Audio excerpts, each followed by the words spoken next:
Welcome to Mr. B Recap YouTube channel. Don't forget to subscribe.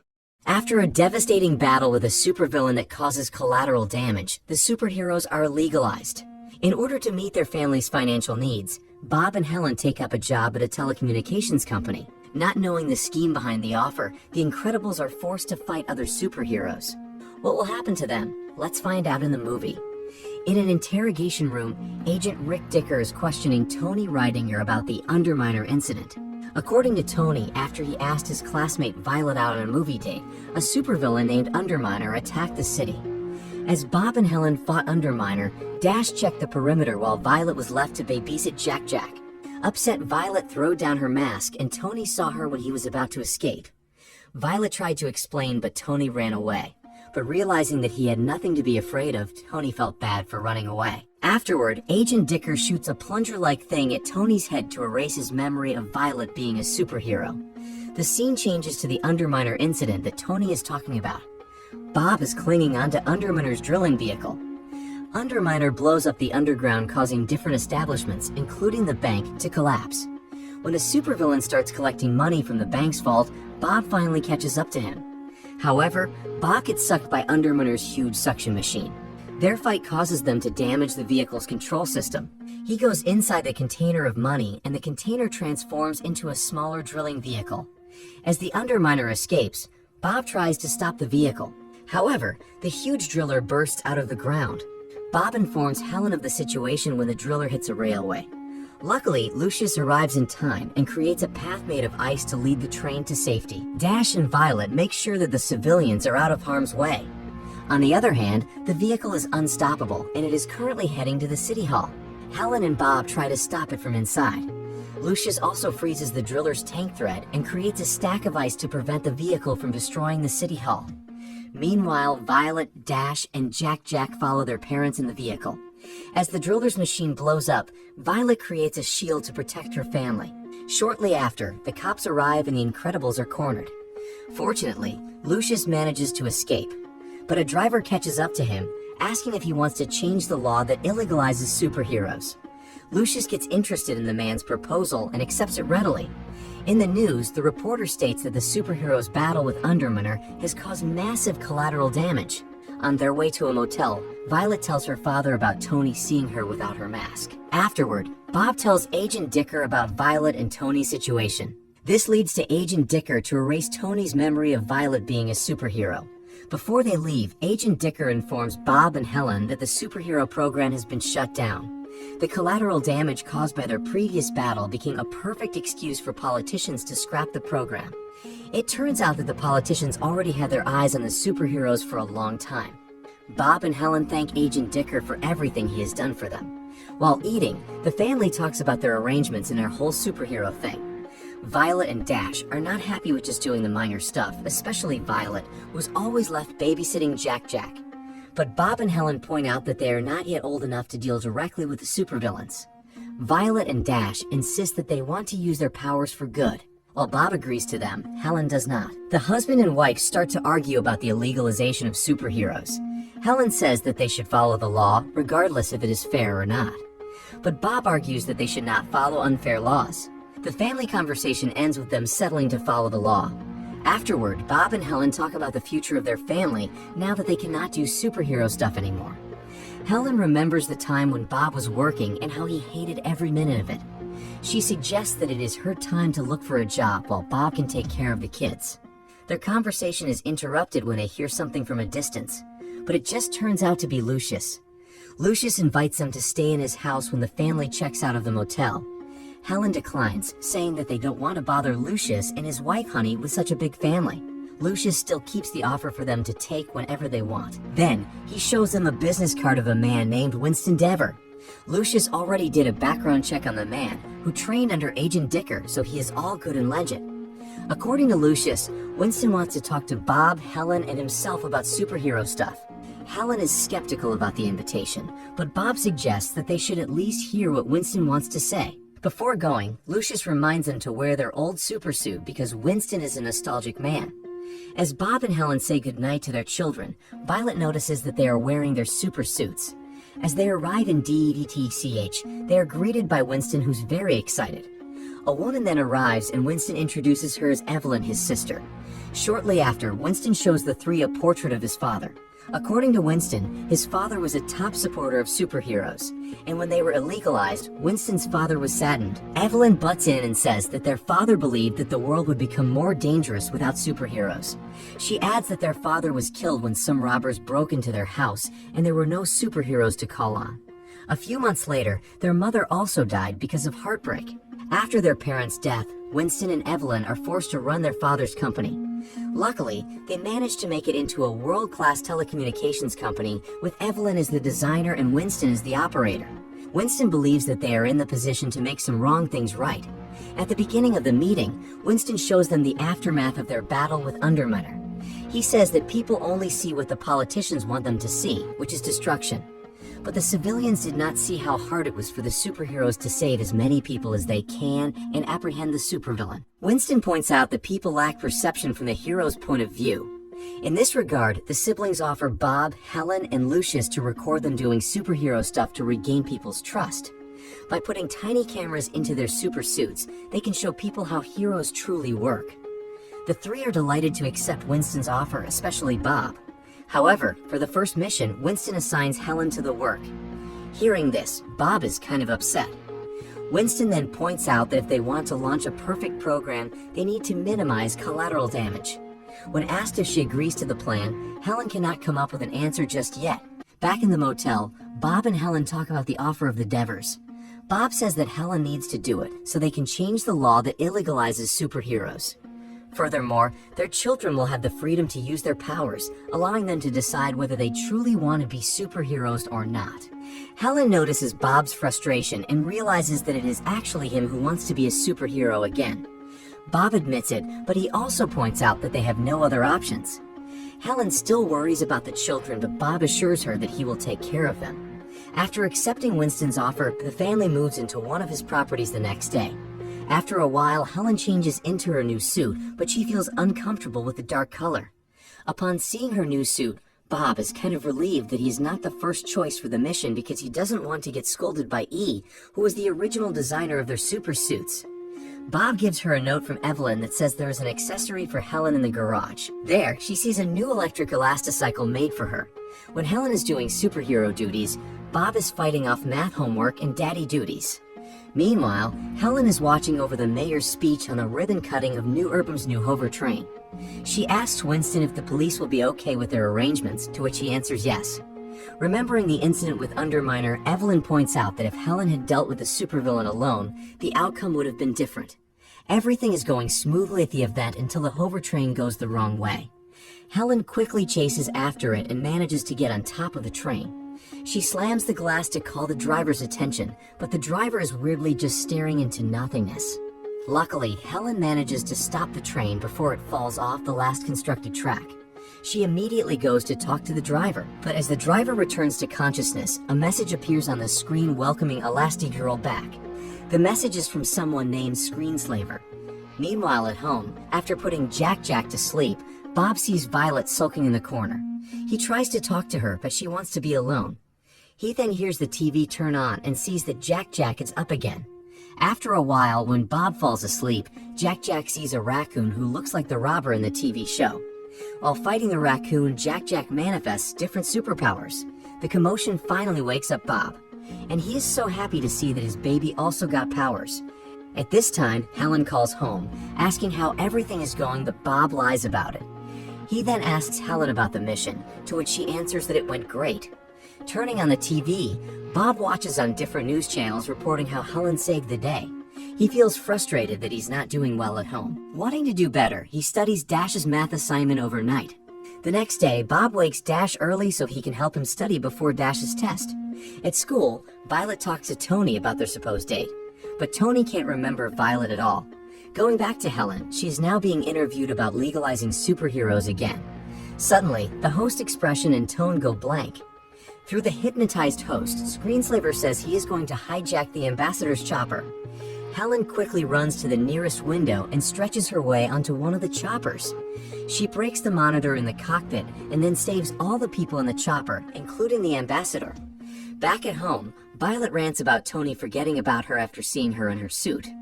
Bob says that it's better that way, revealing that he asked Agent Dicker to erase Tony's memory of Violet being a superhero.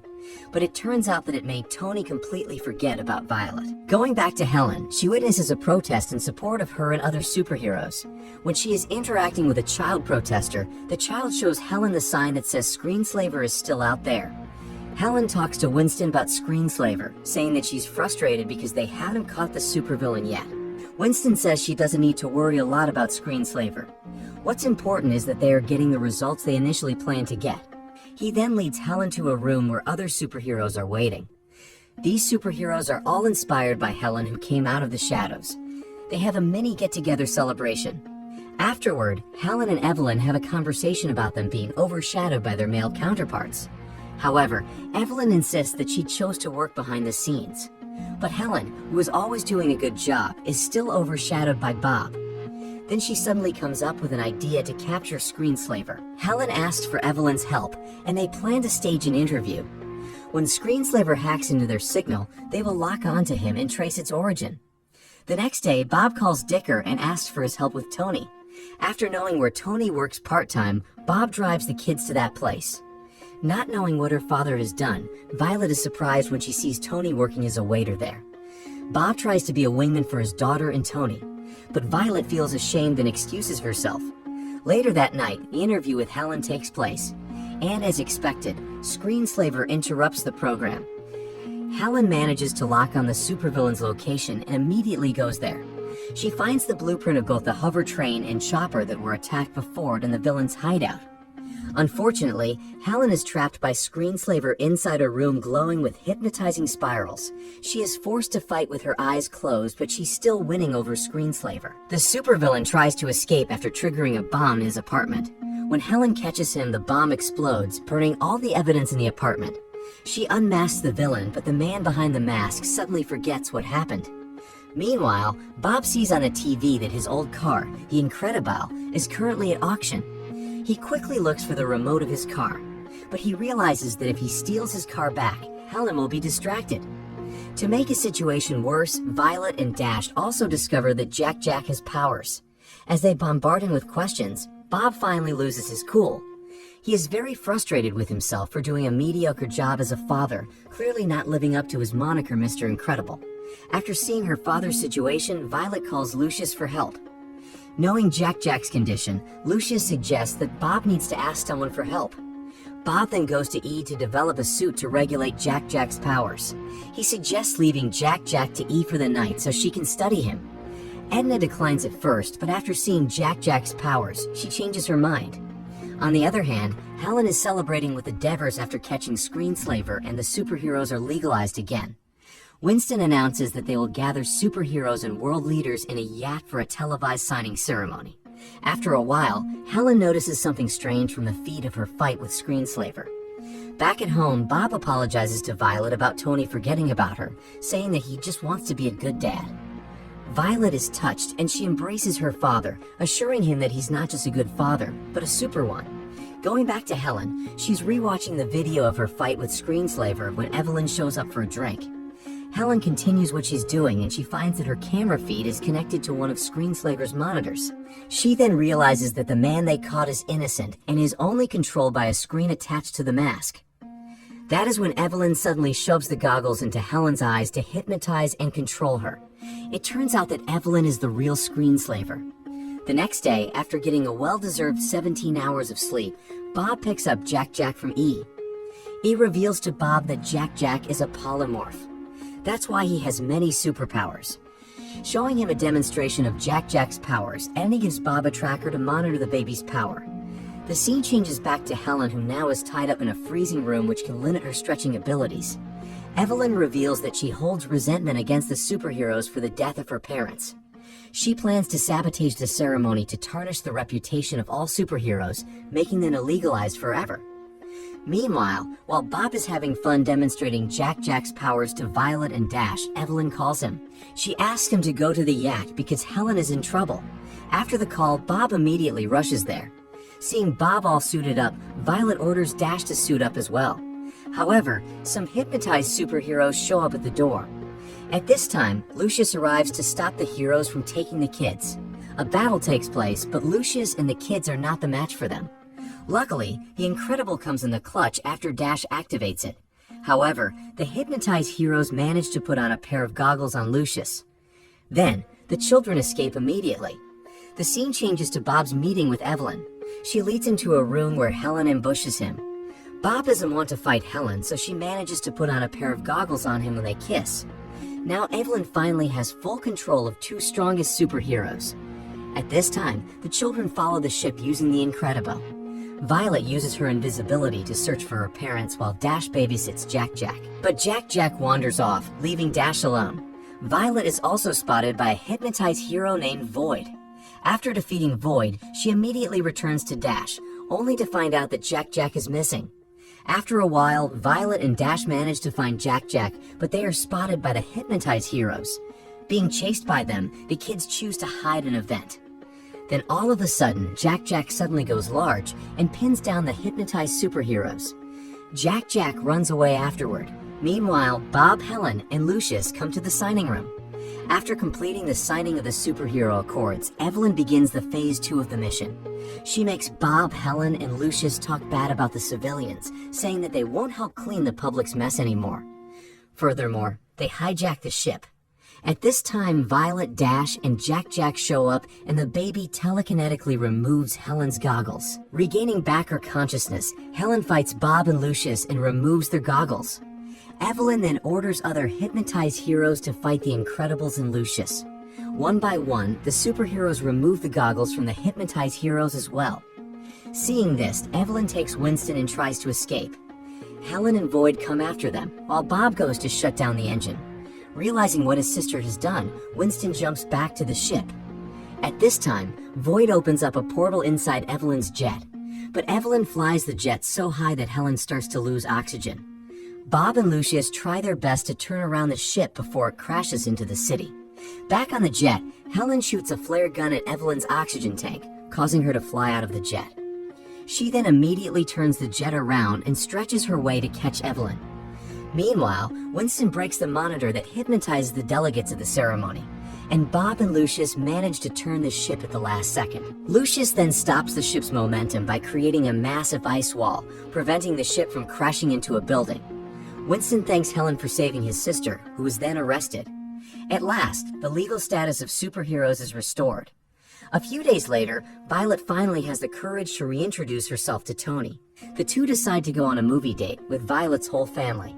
But upon arriving at the theater, they witness some criminals on a car chase.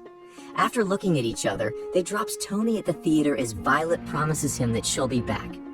The movie ends with the Incredibles masking up as their car turns into the new Incredible, springing into action. There are many people possessing superpowers in the world. They use their powers to stop crimes and protect people. That's why people call them the superheroes. In an interview, superheroes like Mr. Incredible, Elastigirl, and Frozone are being questioned about their secret identity. Their answers have one thing in common. Aside from saving the world, they also want to have a peaceful private life. One day, Mr. Incredible, also known as Robert Bob Pear, hears on the radio about a car chase. Clicking a secret button on the radio, his car switches to autopilot mode and he changes into his costume. As his car transforms into his supercar named Incredible, he speeds his way to catch the criminals. But he is stopped on the way by an elderly woman who asks Bob to help her with her cat. Bob uproots the tree to shake the cat down. Then, he uses that tree to smash the criminal's getaway car. Hearing that another crime is happening, Bob checks his watch to see if he still has time. When he goes back inside the car, he is shocked to see a kid sitting in the passenger seat. The kid introduces himself as Incrediboy, a self-proclaimed sidekick of Bob. Bob then recognizes the kid as Buddy from his fans club. Having no time to deal with Buddy's fanboying, Bob ejects him out of the car. Afterward, Bob catches up to the criminal on a rooftop. But the criminal is immediately knocked down by Elastigirl. The two superheroes flirt with each other while kind of arguing about who should apprehend the criminal. More crime starts to pop out as Frozone is also chasing criminals escaping via helicopter. Frozone asks Bob why he's not getting ready yet for the event. Bob answers that he's still got time to spare before the event starts. Then, he hears a commotion from below. A man tries to commit suicide by jumping off a skyscraper. Bob tackles him in midair, breaking through one of the windows of the building. However, Bob hears something beeping. When he is searching for where the sound is coming from, a bomb suddenly explodes in his face. It turns out that a supervillain named Bomb Voyage is robbing the place, but Bob is more surprised that Buddy is also present at the place. Buddy shows Bob the rocket boots he invented. Bob orders him to go home, and he stands firm that he prefers to work alone. Wanting to prove himself to his idol, Buddy flies out to get the police. But he didn't notice that Bomb Voyage is attached a bomb to his cape. Bob holds onto Buddy's cape until he finally removes the bomb. Unfortunately, he and the bomb land on a track. As the bomb destroys the track, Bob uses his super strength to stop the train from falling. Afterward, Bob asks the cops to take Buddy home. When an alarm goes off from his watch, Bob promises to catch Bomb Voyage some other time. Then, he immediately drives to a church. It's his wedding night. Bob is marrying Helen Truax, who is the superhero Elastigirl that appeared earlier. Their wedding is attended by Lucius Best, their very close friend who also goes by the name Frozone, and other superhero friends. The scene then changes to a news report that Bob is being sued by Oliver Sansweet, the suicidal man he saved. 5 days later, the passenger from the train he caught that same night also filed another suit against Bob. And in the series of unfortunate events, other superheroes are being sued all over the world. Due to this, the government initiates the Superhero Relocation Program. In exchange for acquitting them of their lawsuits, they are forbidden to do superhero work anymore. 15 years later, Bob works as a claim adjuster and he's not happy about it. He also gets scolded by his supervisor for doing his job right. According to the supervisor, he shouldn't give people the insurance they deserve. Meanwhile, Helen is called into the principal's office because a teacher is complaining about her son, Dash's behavior. But the teacher cannot provide proper evidence, even with his video recorder, so the principal lets Helen and Dash go. In the car, Helen talks to his son about his behavior. Dash promises his mother that he will be better if she lets him join track and field. But knowing Dash's superpower and attitude, Helen cannot let him join. Then, they pick up Violet, the eldest child in the family, who has a crush on a famous guy in her school named Tony. At the dinner table, Helen tells Bob about Dash's situation at school. But instead of getting angry, he gets happy knowing that Dash can now run faster than before. Meanwhile, Violet is not touching her food. Dash teases her about Tony and they start fighting. Shortly after, Bob reads in the newspaper that the superhero Gazerbeam is missing. Afterward, Lucius picks up Bob for their usual bowling night. But as it turns out, bowling night is actually Bob and Lucius doing vigilant stuff. On the other side of the street, a woman is watching them while reporting to someone on the phone. Hearing the news about a nearby fire, Bob and Lucius set out to help. The two try to save the civilians trapped in the fire, but they end up barging into a jewelry store. Because they are wearing masks, the cops think that they're robbers. Luckily, they manage to escape without getting caught. But they still don't notice the woman watching them. At home, Helen confronts him for doing vigilant work. She is not happy that Bob is putting their family in jeopardy because of his addiction to being a superhero.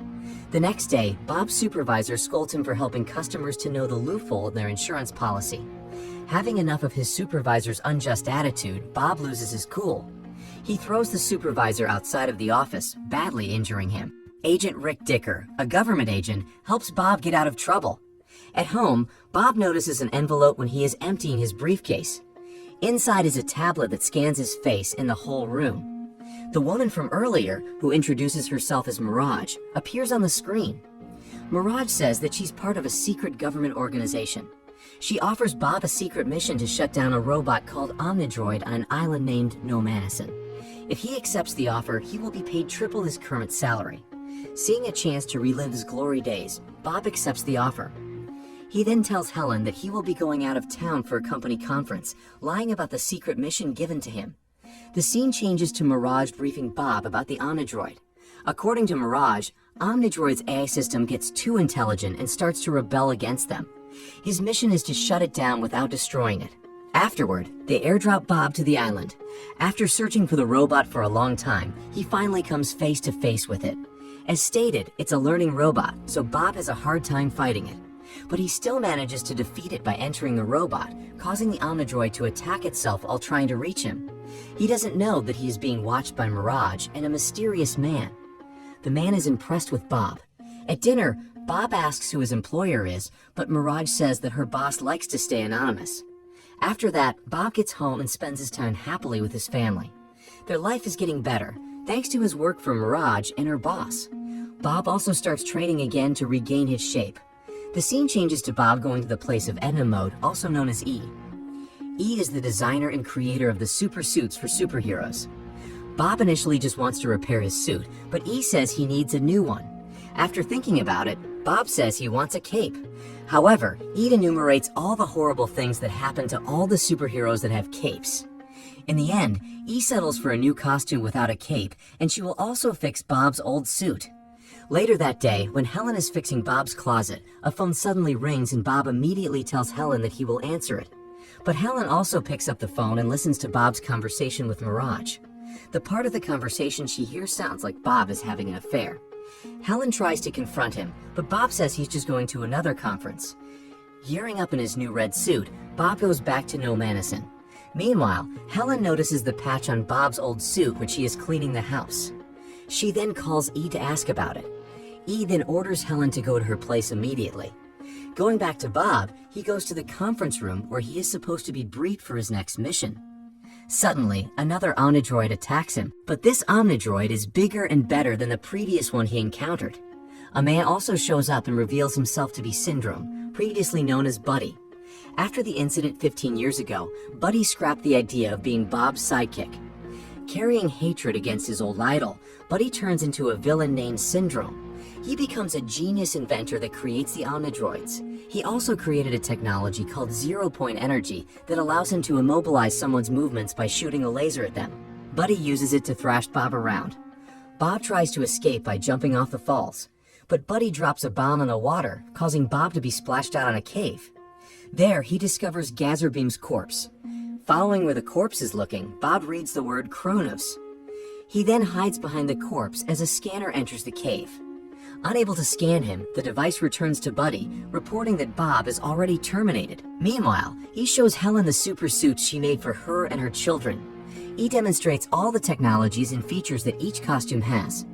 Helen is surprised that Eve is helping Bob in his secret superhero endeavor. But Eve thought Helen knew about it, so she made suits for the purse. Later that night, Bob sneaks into Buddy's facility. He goes to the control room and uses Kronos as a password to the system. Bob discovers that Buddy has killed many superheroes using different Omnidroids. Searching for his wife and Lucius, he's relieved to know that Helen's location is still unknown. But he gets worried because his friend's location is already known.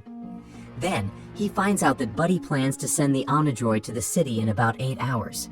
Helen, on the other hand, also discovers that Bob is no longer working for the insurance company for about 2 months. He gives Helen the device that can locate Bob. It turns out that all of the parasuits have built-in trackers.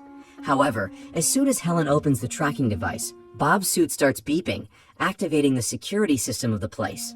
At home, Helen is packing her things when Violet and Dash see the super suit made for them.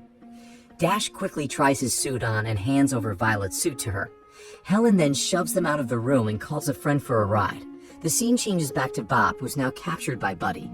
Buddy asks who did he call for help because he discovered that Bob had sent his location. But Bob has no idea about it. Mirage plays the recording of Helen asking permission to land on the island. Bob immediately realizes that it's his wife's voice. Meanwhile, on the plane, Helen discovers that Violet and Dash hitch a ride without her permission. Asked about Jack, the youngest son in the family, Violet and Dash say they got a babysitter for him. At this time, Buddy sends missiles at them. With no other options, Helen orders Violet to put a force field around the plane. But Violet has never created such a big force field before. As the missiles hit the plane, Helen inflates and covers her children to protect them until they safely land on the ocean. Back in the facility, Mirage sounds to feel bad about the kids as she reports to Buddy that the target is already destroyed. Buddy then mocks Bob, saying that he will move on because he is used to working alone. Bob grabs Mirage and threatens Buddy that he will crush her, but the villain just dares the superhero to do it. Not being able to kill a defenseless woman, Bob releases Mirage. At the same time on the ocean, Helen turns herself into a boat. Violet rides her back and Dash uses his speed to propel them to the island. It's already night when they reach the island, so they take shelter in a cave. Helen decides to look for Bob, leaving the 2 kids in the cave. She reminds them that if the situation requires it, they should use their power. Meanwhile, the rocket where the Omnidroid is located is being prepared for takeoff. At this time, Helen manages to sneak inside the facility and seize the rocket. She also takes out some guards on her way.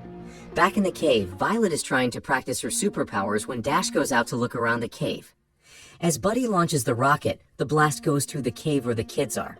Luckily, Dash sees the connecting passage in the cave and runs as fast as he can to save Violet.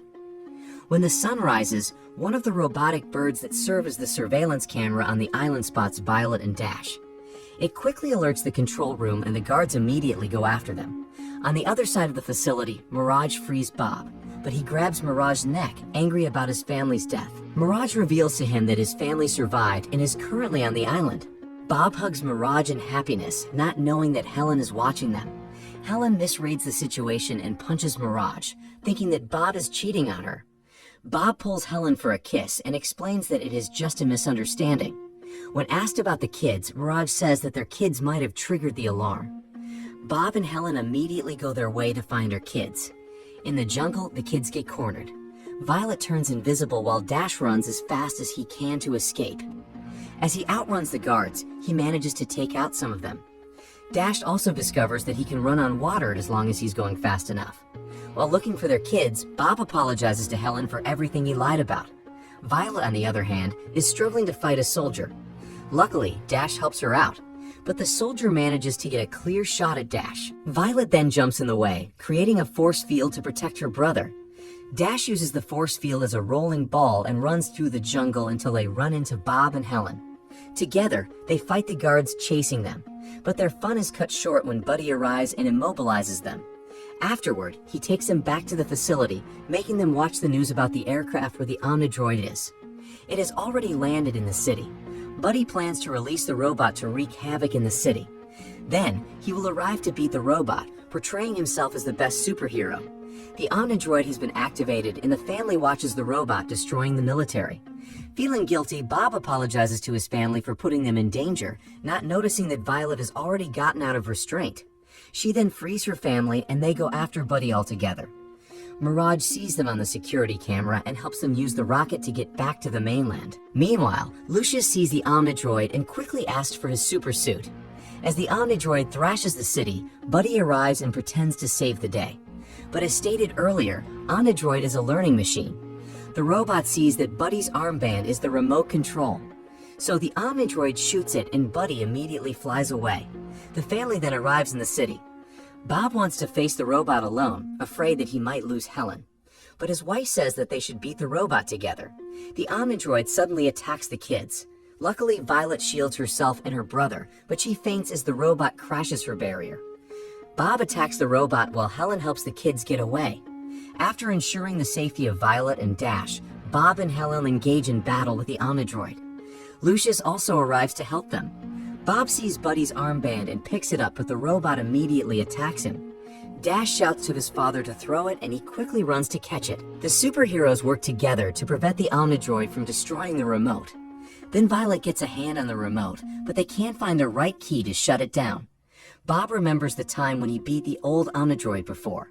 He then picks up its claw and uses it as a bullet to penetrate the robot's main machine inside its body. As they defeat the robot, the civilians cheer for the superheroes. Buddy witnesses it and gets angry. Afterward, Agent Dicker tells them that the government has already frozen all of Buddy's assets. While Bob, Violet, and Dash talk about their adventure, Helen is listening to the voicemails from the babysitter. Although the babysitter assures Jack is fine, she says that something weird is happening to him. The last voicemail is about the babysitter thanking them for sending a replacement, but they didn't send one. Realizing that Jack is in danger, they immediately go inside the house. To their surprise, Buddy is holding the baby and he quickly immobilizes the family. Buddy plans to kidnap Jack to make him his sidekick. But as they fly to Buddy's jet, Jack starts to morph into different forms and attacks him. When Jack destroys one of his rocket boots, Buddy has to let go of him. Seeing this, Bob throws Helen to catch Jack. Buddy swears to return for the baby, but Bob throws his sports car at Buddy's jet. Buddy's cape then is caught up in the jet's turbine and causes a massive explosion. The debris of the jet falls on the family. Fortunately, Violet manages to create a barrier in time and saves the whole family. 3 months later, the family watches Dash's track race. Tony also sees Violet and asks her out on a date. Then, the family leaves the track and field stadium and they are very proud of Dash winning second place. All of a sudden, a supervillain named Underminer attacks the city. The movie ends with the family wearing their superhero masks, preparing to save the day.